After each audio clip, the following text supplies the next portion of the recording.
Okay, well apparently my camera only does 10-minute segments as well. So anyway, part 2. We'll get on to some RMA issues I've got with Hanwei. Oh, actually, no, we're going to go with the... Oh, these are RMA issues, actually. Okay, so here you can see I've got a line drawn out to the brass. I don't know if you can see this, but I'm missing one of the solders. Well, it's actually, to me, it's a spot weld, but anyway, they would probably call it a braze of some sort. But I'm missing it. It's gone. It fell out. It got loose. I saw it get loose. I played with it. I pushed it back in, and I thought about gluing it. I cut a couple times, and I couldn't find it again. So much for that. I think it's kind of unsafe. I mean, it's probably not unsafe in the sense of a traditional sword coming apart, but it is still not something I like really swinging. It's it's in the back of my mind while I'm cutting and stuff, so I don't like it.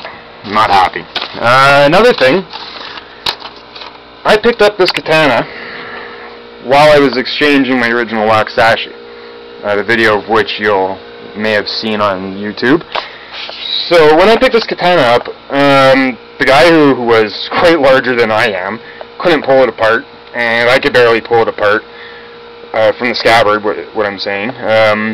Finally I got it apart, I thought, okay, maybe it just got stuck from sitting for a while. But actually what it is because this is so off-center, okay? This piece is not ground out. You can't see it from here, but this needs another good 5 or 6 minutes of file work on it before it's acceptable to put out to the public for the price they sell it at. It was getting bound up inside the saya, I guess? Anyway, the scabbard, and I can't really see it too well on my... There we go. You can see how it's chewed it right out, because that's the only way it would fit in. And this is actually going through a couple of different models and mix and matching them with the scabbards to find one that would fit the best. This was it, and it still had to chew the scabbard out. These are not as cheap as they are in the US. We'll just put it that way. So I'm really not too pleased about that. After that's all said and done, I wasn't paying much attention to the Wakizashi. So I managed to actually get screwed on the scabbard on the Wakizashi as well. So check this out. Just a little bit. There we go. We got a good view. So I'm doing this while looking at the camera. There we go. So we're going in, we're going in, we're going in, we're going in. Oh, that time it actually fit perfectly, which is really rare. Try it again. There we go. Jammed. Like, really jammed. And there we go, see? You've got to actually really wiggle the tip around to find its channel in there. I noticed somebody else had mentioned this on YouTube, that they were clicking it into place, which is not the way it's supposed to work. Not good. I mean, come on, that's not cool. The katana still has scabbard problems, a little bit. Where are we? There we go. So we're going in, going in, going in. Look how far off center that is. That's going to pop through one of these days. Oh, you can't see it. There we go. That's going to pop through one of these days, okay? It's just as simple as that. I can't do Eido with this sword. It's dangerous. Very unhappy about that. But what can be done? So that's how much pressure it takes to get it in. It's getting a little bit looser, but it's still pretty. You can see how far it jolts as I remove it, right? There. That should give anybody with an idea of how strong a thumb is. There. It bends my thumb backwards to push it out. This thumb's a little messed up right now, but anyway. Now another mod you might have seen before, although my take is a little different on it. I take the paracord that goes on the handle, and I attach it to this bottom loop that they have. I run it through this, and I bring it up through this top loop, if you can see that. So that way, I have a decent safety on there, like that. And when it's off, I'll show you with the whack, it's a little easier to handle. Whoops, I guess you didn't see that, sorry. I'll do that again. So, like that, I have a decent safety on there. It gets out of the way and it doesn't come apart. It's pretty easy to undo and do back up.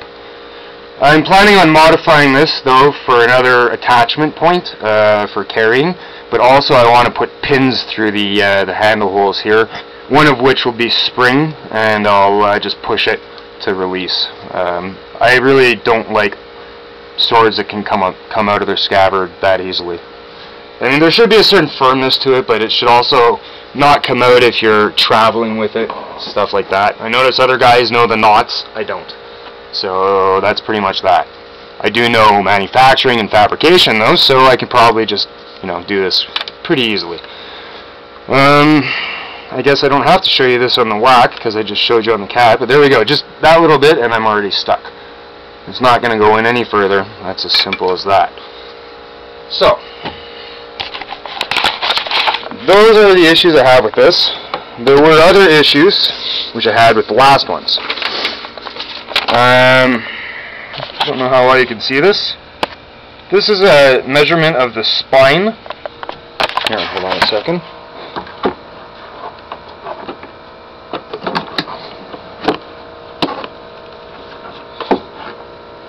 Fuck. Yeah, I swear a lot too, so not always best for kids, but anyway. The spine, can you see this, is the ridge. Notice the Raptor series is actually rounded. It doesn't have a ridge like this. I can't really see it, but anyway, this is a measurement of how off-center that spine ridge is from the size of the blade. And that was on the Wakizashi I had previously. It's a common problem. Expect it. All your swords are going to have it. I noticed that on the whack it is off-center closer to the right-hand side, and on the cat is off-center closer to the left-hand side. Whatever. What can I say? This is a picture of the whack handle. As you can see, that lanyard hole rivet thingy sticking right out. It's pretty uncomfortable, and quite honestly, it kind of made me drop. I think it made me drop the blade once. It cut into me, and anyway.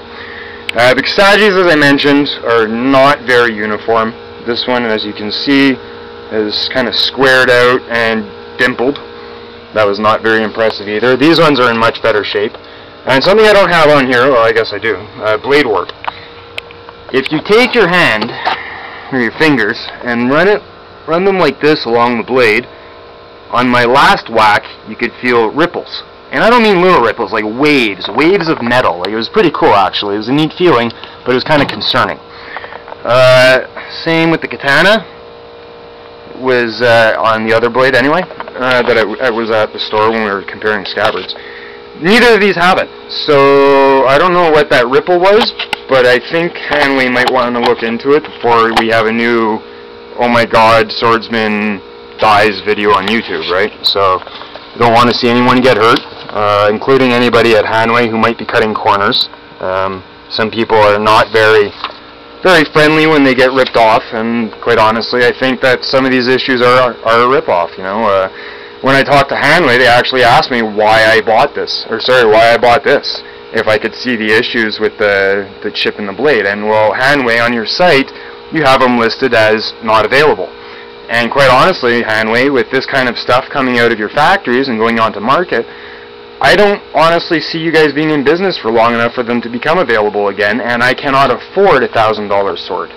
I also, you know, if you look around here, I'm a kind of working guy, and my hands are usually not in the best of shape, so you don't want me touching a really nice traditional sword.